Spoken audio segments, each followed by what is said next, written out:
राजा जनक ने सीता स्वयंवर का आयोजन किया था और यह शर्त रखी थी कि जो कोई भी शिव के धनुष को भंग करेगा उसी से सीता का विवाह होगा। बड़े बड़े राजा आते हैं, उस शिव धनुष को तो हिला ही नहीं पाते, भंग करने की बात तो दूर ही है।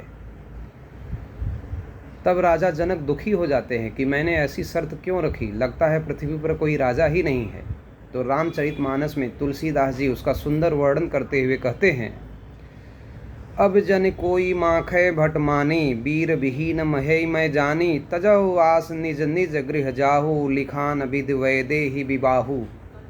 अब कोई वीरता का अभिमानी नाराज न हो, मैंने जान लिया पृथ्वी वीरों से खाली हो गया है। अब आशा छोड़कर मैं अपने अपने घर चले जाओ सब लोग। ब्रह्मा ने सीता जी का विवाह ही नहीं लिखा है, मैंने ऐसा क्यों शर्त रखा, मेरा दुर्भाग्य है। सुकृत जाय जो पन परिहरहूँ, कुंवरी कुंवारी रहूँ का करहूँ, जो जनते बिन भट भुवि वाही, तो पन करई होते न हसाही। यदि प्रण मैं छोड़ देता हूँ, यह शर्त को छोड़ देता हूँ तो मेरा पुण्य जाता है, इसलिए क्या करूँ, कन्या कुंवारी ही रहे। यदि मैं जानता कि पृथ्वी सूरों से शून्य हो गई है तो प्रण करके उपहास का पात्र मैं नहीं बनता था, मेरा मजाक नहीं बनता था।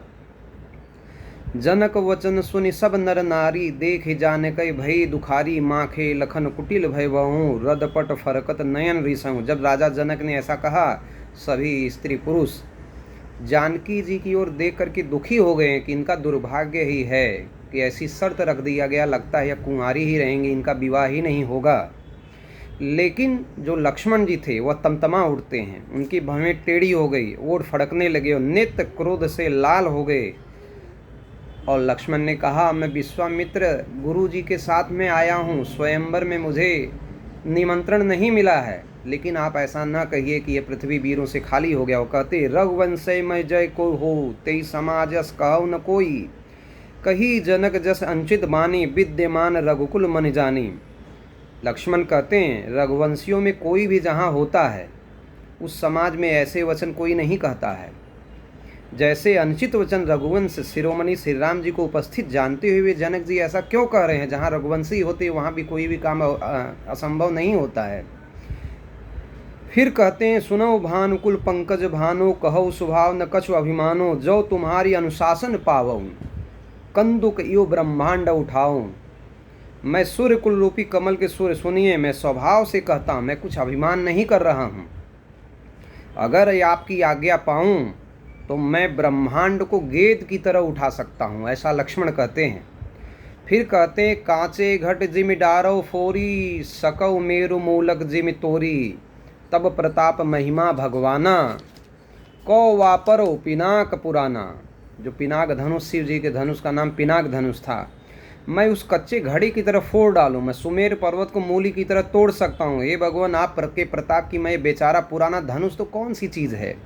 नाथ जान यस आयस होऊ, कौतक करो बिलोकऊ सोऊं, कमल नाल जिम चाप चढ़ाऊं, जो जन सत प्रमाण ले दाऊं। ए नाथ, आज्ञा हो तो कुछ खेल करूँ, उसे भी देखिए, धनुष को कमल की डंडी की तरह चढ़ा कर उसे 100 योजन तक दौड़ा करके लेके जा सकता हूँ, इतनी ताकत है रघुवंशियों में। फिर कहते हैं, लखन सकोप वचन जे बोले, डगमगाने मही दिग्गज डोले, सकल लोग सब भूप डेराने, सिय ही हरसु जनक सक्षाने। जेहूँ लक्ष्मण ने क्रोध भरे वचन बोले तो पृथ्वी डगमगा उठी और दिशाओं के हाथी कांप गए, सभी लोग, सब राजा डर गए। सीता जी के हृदय में हर्ष हुआ कि कोई तो ऐसा साहस दिखा रहा है, और जनक जी सकचा गए। फिर विश्वामित्र ने लक्ष्मण को बैठने का इशारा किया कि आप बैठ जाइए, और कहते हैं विश्वामित्र समय शुभ जानी, बोले अति स्नेह में बानी, उठौ राम बंजौ भव चापा, मेटौ तात जनक परितापा। विश्वामित्र शुभ समय जानकर अत्यंत प्रेम भरी वाणी बोले कि हे राम उठो, शिव जी का धनुष तोड़ो, और हे तात, और जनक का संताप मिटाओ, जनक का जो मन में कष्ट है उसको दूर करो। सुनि गुरी वचन चरण सिरुनावा, हर्ष विषाद न कछूर आवा, ढाड़े भय उठी सहज सुभाए, ठवन जुबा मेघराजु लजाए। गुरु के वचन सुनकर श्री राम जी चरणों में सिर नवाया, उनके मन में न हर्ष हुआ न विषाद, और बड़े सहज स्वभाव के साथ में उठ खड़े हुए।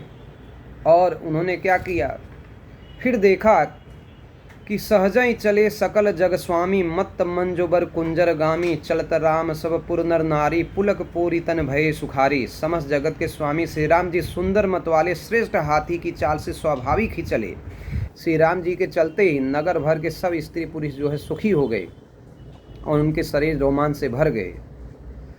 फिर भगवान राम ने अपने पितरों को याद किया और अपने पुण्यों का स्मरण किया और कहते हैं कि यदि कुछ पुण्यों का कुछ प्रभाव हो तो हे गणेश गोसाई।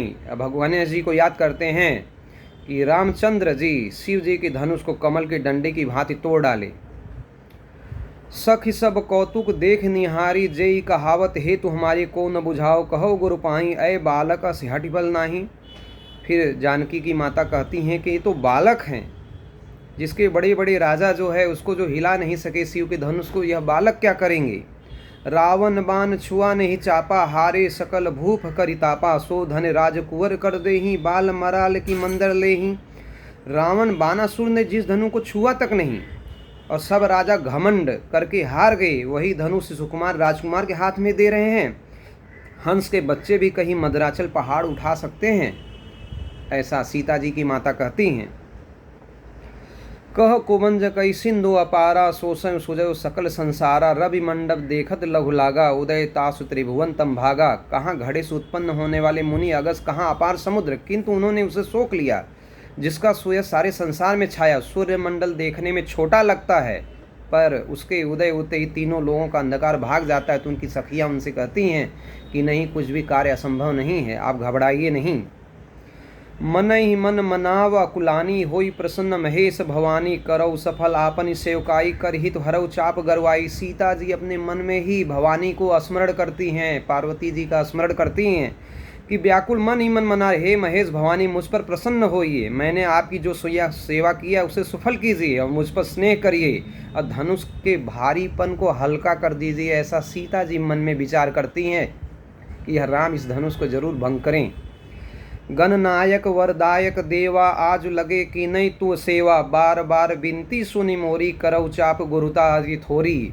सीता जी मन ही मन में भगवान की विनती कर रही हैं कि हे गणों के नायक वर देने वाले देवता गणेश जी, मैंने आज ही के लिए तुम्हारी सेवा की थी, बार बार मेरी विनती सुन करके धनुष का भारीपन बहुत ही कम कर दीजिए। ऐसा सीता जी मन में विचार करती हैं, गणेश जी को याद करती हैं और कहती हैं कि इसके भारीपन को आप क्या करिए, इसके भारीपन को आप दूर कर दीजिए। फिर कहते हैं निज जड़ता लोघन मरडारी होवई हर रघुपत ही निहारी अति परिताप सीय मन माही लव निमेष जुग सम जग माही। तुम अपनी जड़ता लोगों पर डालकर श्री रघुनाथ जी को देखकर हल्के हो जाओ। इस प्रकार सीता जी के मन में बड़ा ही संताप हो रहा है और ऐसा भगवान राम भी इस धनुष से कहते हैं कि मैं सीता जी के मन में जो कष्ट हो रहा है उस कष्ट को मैं ज़रूर दूर करूँगा। को अच्छी तरह नेत्र श्री राम जी की शोभा को देखकर पिता को स्मरण करके सीता जी का मन क्षुब्ध हो उठा। ओहो पिताजी बड़ा ही कठिन हठ आपने लिया, लाभ हानि कुछ भी नहीं समझ पा रहे हैं। देखी विपुल विकल वैदेही निमस बिहात कल्प समतेही त्रिषित बारी मुनि जो तनु त्यागा मुए करई का सुधा तड़ासा। उन्होंने जानकी जी को बहुत ही विकल देखा, परेशान देखा राम जी ने। उनका एक एक क्षण कल्प के समान बीत रहा था। यदि प्यासा आदमी पानी के बिना शरीर छोड़ दे, उसके मर जाने पर अमृत का तालाब भी क्या करेगा। इस समय जल्द ही मुझे सीता जी के कष्ट को दूर करना है। का बरसा जब कृषि सुखाने समय चूक पुनि का पछताने असजय जान जान की देखी पर पुल के लखी प्रीति विसेखी।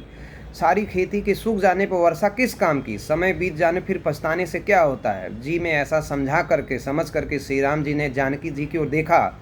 उनका विशेष प्रेम देख करके वे पुलकित हो गई, वह प्रसन्न हो गए। गुरई प्रणाम मनई मन कीना अति लाघव उठाए धनुलीना दम कयो दामने जी में जब लयऊँ पुनि नभ धनु मंडल सम भयऊँ। मन ही मन उन्होंने गुरु को प्रणाम किया और बड़ी फुर्ती से धनुष को उठा लिया। जब उसे वह हाथ में लिया, धनुष बिजली की तरह चमका, फिर आकाश में मंडल जैसा मंडलाकार हो गया। लेत चढ़ावत खैचत गाढ़े काहू न लखा देख सब टाढ़े तेई छन राम मध्य धनु तोरा भरे भुवन धुनि घोर कठोरा। लेते चढ़ाते जोर से खींचते हुए किसी ने नहीं देखा कि धनुष को कब उठाया, कब चढ़ाया, कब खींचा, इसका किसी को पता भी नहीं चला। सब ने श्री राम धनुष खड़े देखा। उस क्षण श्री राम जी ने धनुष को बीच में ही तोड़ डाला। भयंकर कठोर धनी से लोक पूरी दुनिया भर गई। प्रभु दो चाप खंड मही डारे, देख ही लोग सब भये सुखारे। कौशिक रूप पयो निधि पावन, प्रेम बारे अवगाहु सुहावन।